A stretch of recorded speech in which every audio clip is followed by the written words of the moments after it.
And it is with my great pleasure to introduce our keynote speaker, Joaquin Esquivel. He is president of Silva Silva International. He was appointed to the State Water Resources Control Board by Governor Jerry Brown in March of 2017 and designated by Governor Gavin Newsom as chair in February of 2019. Previously, he served as Assistant Secretary for Federal Water Policy at the California Natural Resources Agency in the Governor's Washington, D.C. office, where he facilitated the development of policy priorities between the agency, the Governor's office, and the California Congressional delegation and federal stakeholder agencies. And as a reminder, there are comment cards at each of your table, and we will, so if you fill those up, we will take those up, and after the keynote, our keynote speaks, our facilitator here can introduce those. Thank you.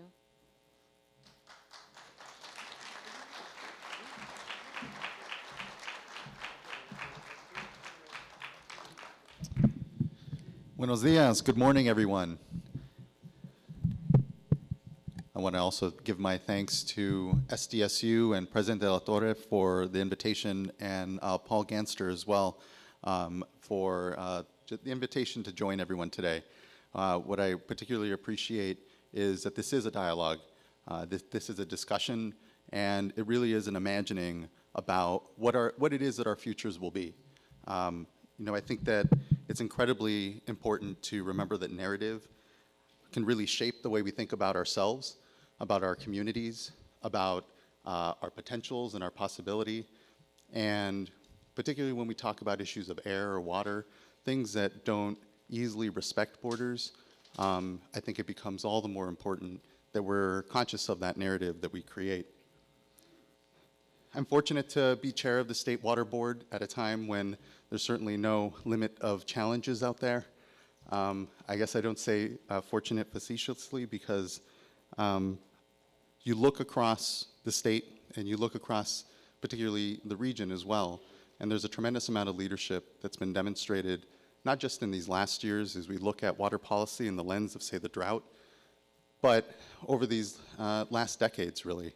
And going back to that sort of theme of narrative, I think it's important to remind ourselves that although the challenges we find ourselves with now, the aging infrastructure, with climate change, and here in the region, transboundary pollution, and that has always, that has been cyclical, we'll say, that the last 200 years is really short in time when we look at the landscapes that we live in, and that the fact that for millennia people lived here, but in very different conditions.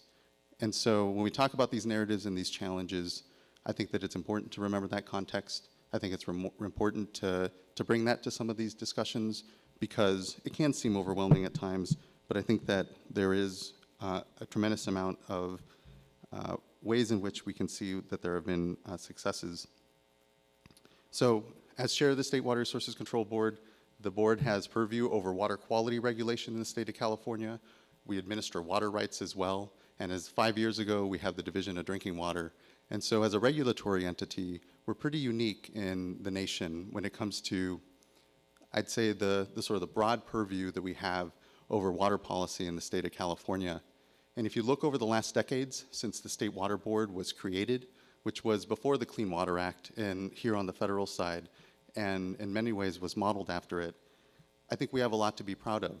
I think our rivers and streams and bays and estuaries have been cleaner than they have been for decades. But as we've seen, particularly here in the border region, where investments during the 80s to try and clean up the crisis then has slowly atrophied to a new crisis, I think we need to think differently about how we make those investments, how we make those commitments, and how we ensure that there is a greater continuity between that space that the State Water Board has purview over.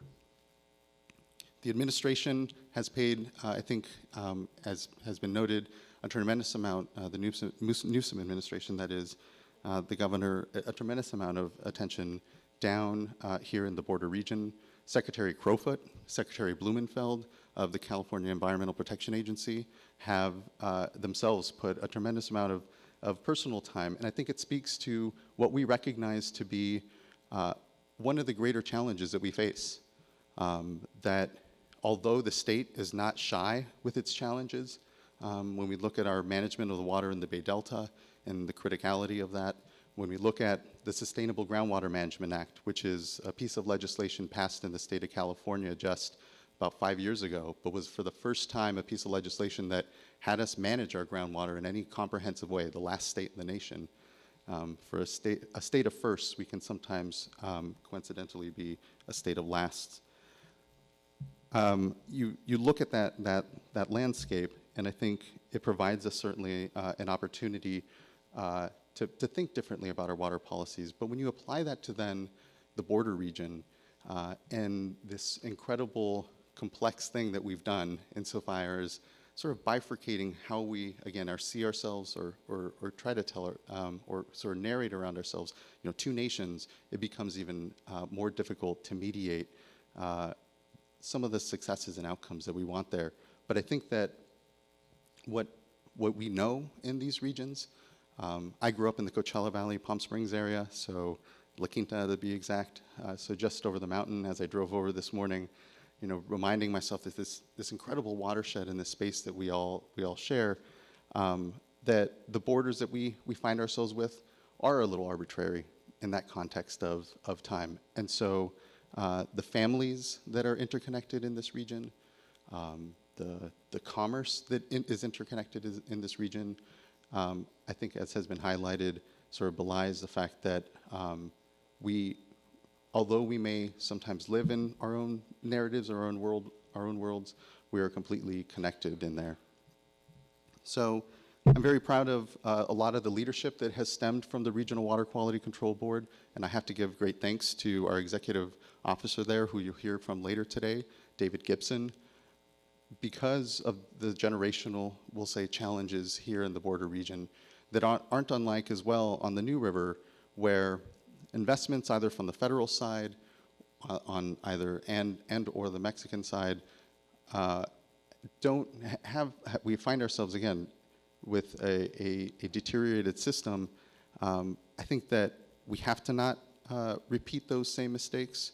I think there are similar lessons that we find with the provision of clean and safe drinking water and wastewater in the state of California writ large, where unless you really have those economies of scale, unless you're really managing your resources across a watershed, it becomes incredibly difficult to either clean up contaminated drinking water, the cost of that because of the lack of a ratepayer base, or the lack of political will amongst all of us to recognize that we may think that by not putting the money down now on the needed infrastructure and investments, that we're somehow escaping a cost.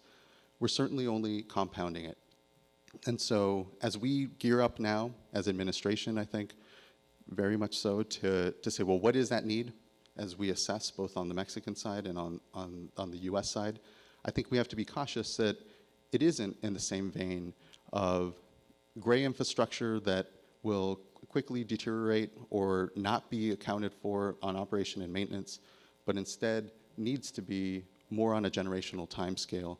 We know that these investments will need to last us the next 30 years, and that with climate change, the entire watershed will be a very different place.